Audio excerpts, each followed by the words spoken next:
प्रश्न 13। श्वेतपोश अपराध पर एक निबंध लिखिए। Write an essay on white collar crime.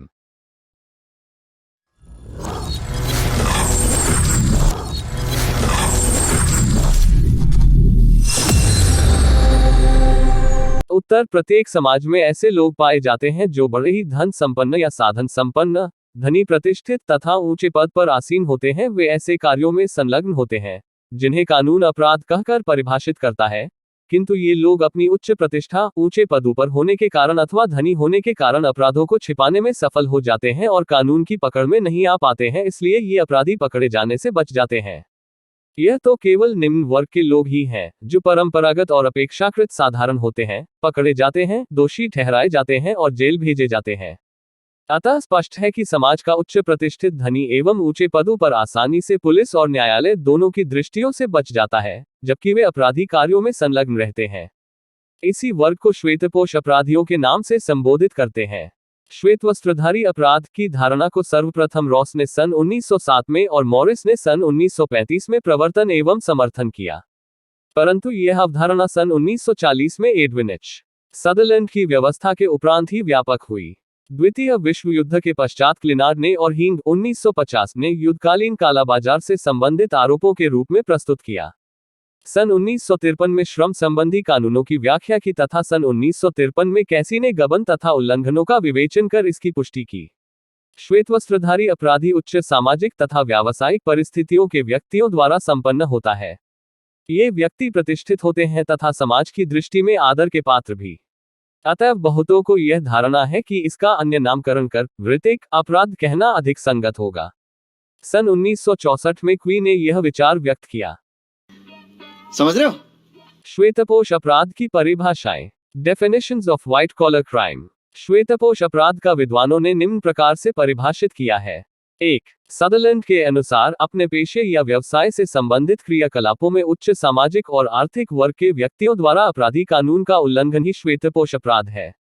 उद्धरण चिन्ह। 2. वाल्टर सी रेकलेस के अनुसार श्वेतपोश अपराध उन व्यवसायों के अपराधों का प्रतिनिधित्व करते हैं जो व्यवसायों की नीति एवं कार्यक्रम निर्धारण करते हैं।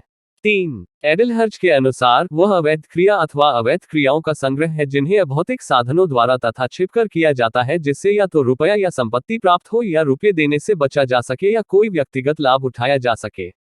4. पी. गोस्वामी के अनुसार उच्च प्रतिष्ठा प्राप्त व्यक्तियों द्वारा अपनी प्रतिष्ठा की ओट में किया गया कानून का उल्लंघन ही अपराध है। उद्धरण चिन्ह। ए. एडलहर्ज ने श्वेतवस्त्रधारी अपराध की प्रकृति एवं अवधारणा के विषय में कुछ मौलिक विचार प्रस्तुत किए हैं। संक्षेप में उनके मुख्य विचार निम्नलिखित हैं। एडलहर्ज ने सदरलैंड की श्वेतपोश की परिभाषा को बहुत सीमित माना है। उनका कहना है कि इस परिभाषा के अनुसार अपराध जो स्पष्टतया श्वेतपोश की श्रेणी में आने चाहिए, इससे बाहर रह जाते हैं। इस प्रकार के अपराधों में उन्होंने निम्नलिखित अपराध बताए हैं। 1. झूठी आयकर विवरणी देना। 2. हानि के लिए झूठा दावा। 3. व्यक्तिगत दिवालियापन में पूंजी को छिपाना। 4. बहुत सी वस्तुएं उधार लेना परंतु उस उधार को चुकाने की कोई इच्छा या क्षमता न होना। अपने उपर्युक्त विचारों के आधार पर एडलहर्ज ने श्वेतपोश अपराध के कुछ तत्व बताए हैं। वह इस प्रकार हैं। 1. अनुचित कार्य करने तथा कानून या जनजाति के विरुद्ध कोई लक्ष्य प्राप्त करने का उद्देश्य। 2. लक्ष्य या उद्देश्य को छिपाना। 3. अपराध करने वाले व्यक्ति को हानि पहुंचाने वाले व्यक्ति अरे कहना क्या चाहते हो? की अज्ञानता या लापरवाही पर निर्भरता। 4. अपराध को इस प्रकार छिपाना जिससे क्षतिग्रस्त व्यक्ति यह महसूस न कर सके कि उसे वास्तव में हानि पहुंची है। श्वेतपोश अपराध की धारणा की अनेक प्रकार से आलोचना की जाती है। कुछ आलोचक तो इसे अपराध की श्रेणी में ही नहीं रखते तथा प्रश्न करते हैं कि क्या श्वेतपोश अपराध है। उनका तर्क यह है कि श्वेतवस्त्रधारी अपराधों का निर्णय आपराधिक विधि के न्यायालयों द्वारा न होकर प्रशासकीय न्यायाधिकरण अथवा बोर्ड से होना, साथ ही इन अपराधों के लिए सजा की भी व्यवस्था नहीं है, अतः इन्हें अपराध नहीं माना जा सकता। कार्लवेल का कहना है कि यह कानूनी शब्द नहीं है, अवैधानिक नॉन लीगल शब्द है तथा जिन अपराधी क्रियाओं का यह निरूपण करता है उनको विशेष रूप से स्पष्ट नहीं करने के कारण इस अपराध की सही मात्रा का अनुमान लगाना संभव नहीं है। न्यूमैन ने इस अवधारणा की आलोचना इस आधार पर की है कि सदरलैंड इसे उच्च सामाजिक वर्ग तक सीमित रखता है, परंतु इस प्रकार के अपराध निम्न वर्ग वाले वे व्यक्ति भी करते हैं जो श्वेतपोश नहीं होते। दूध में पानी मिलाने वाले, मशीनों में अनावश्यक मरम्मत करके धन लेने वाले आदि सफेदपोश नहीं होते। नहीं श्वेतपोश अपराध की विशेषताएं या लक्षण। फीचर्स और characteristics of white collar crime. श्वेतपोश के सामान्य लक्षणों को निम्नलिखित रूप से समझा जा सकता है। 1. ये अपराध उच्च श्रेणी के सदस्यों के द्वारा किए जाते हैं। इनका सम्मानित अथवा प्रतिष्ठित स्थान होता है। ऐसे लोग प्रायः उच्च सरकारी अथवा सार्वजनिक पदों पर कार्य करते हैं अथवा कोई जमा हुआ और बड़े पैमाने का व्यवसाय होता है। 2. ये अपराध अपने व्यवसाय के दौरान किए जाते हैं। इनमें कानूनों का उल्लंघन अधिक होता है, इसलिए ये राज्य के प्रति अपराध माने जाते हैं। इनमें उदाहरणार्थ सर्विस काल में सरकारी धन का दुरुपयोग करना, बड़े पैमाने पर कर बचाव, कालाबाजारी, स्मगलिंग इत्यादि सम्मिलित किए जाते हैं। 3. ये अपराधी प्रायः देश या समाज का नेतृत्व करने वाले होते हैं। उनके पद अधिक उत्तरदायित्वपूर्ण होते हैं। अपनी उच्च स्थिति के कारण उनके अपराधों की जानकारी सामान्य जनता तक पहुंच पाना कठिन हो जाता है। ये अपराध नगरीय क्षेत्रों में ही कठिन होते हैं। 4. ये अपराध बौद्धिक चातुर्य वाले, चालाक, कानूनी पैंतरेबाज तथा दांव पेंच जानने वाले होते हैं और इनमें आत्मविश्वास की मात्रा भी अधिक होती है। इनमें मानसिक दुर्बलता, भावात्मक असंतुलन, भग्न परिवार, असफलता की भावना अथवा सामाजिक पद की हानि का भय इत्यादि को कोई स्थान प्राप्त नहीं होता है। What? 5. इन अपराधियों के द्वारा प्रशिक्षण तथा समय समय पर या दिन प्रतिदिन नई नई विधियों से कानूनी उल्लंघन किया जाता है। इसके ध्यानाकर्षण का केंद्र कानूनी प्रतिबंधों से मुक्ति माना जाता है। ये सामाजिक शत्रु ऐसी जोंक हैं जो सार्वजनिक धन का दुरुपयोग करके समाज को खोखला करते रहते हैं। 6. ये अपराधी बड़े क्षेत्र में फैले हुए होते हैं और उनकी संख्या भी अधिक ही हुआ करती है। ये लोग समाज के लिए गंभीर अपराधियों से भी अधिक घातक हो सकते हैं, क्योंकि गंभीर अपराधियों की संख्या कम होने के परिणामस्वरूप इनकी गिरफ्तारी करना, दंडित करना तथा अभियोग चलाना सरलता से संभव नहीं हो सकते हैं। 7. इन अपराधियों के साथ पक्षपाती व्यवहार अधिक दिखाई देता है। इसके निम्नलिखित कारण माने जाते हैं। प्रायः न्यायाधीश और विधायक भी इसी सामाजिक वर्ग के सदस्य होते हैं। राजनीतिक आर्थिक सुदृढ़ता के कारण व्यापारिक समूहों तथा कॉरपोरेशनों के अपराध पता नहीं लगा पाते। इनके विरुद्ध संगठित कार्यवाही करना कठिन तथा अव्यावहारिक होता है। समाचार पत्र तथा अन्य प्रमुख प्रचार सामग्री बड़े व्यापारियों के द्वारा नियंत्रित होने से इन अपराधियों की जानकारी प्रसारित नहीं हो पाती है।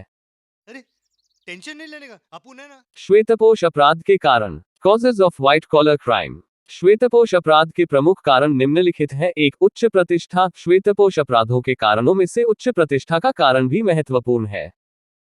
सदरलैंड ने अपने अध्ययनों के आधार पर यह निष्कर्ष निकाला कि जिस समाज में अधिकाधिक वर्ग चेतना एवं सामाजिक स्थिति की जागरूकता सदस्यों में पाई जाती है, वहां पर व्यक्ति निरंतर अपनी वर्ग स्थिति को पुष्ट एवं समृद्ध बनाए रखने के लिए अपने व्यवसायों के माध्यम से अधिकाधिक अर्थोपार्जन के लिए प्रेरित रहते हैं, ताकि समाज में उनकी स्थिति ऊंची एवं प्रतिष्ठित बनी रहे। फलतः वे छिपे तौर पर गंभीर अपराध अर्थोपार्जन हेतु करते हैं।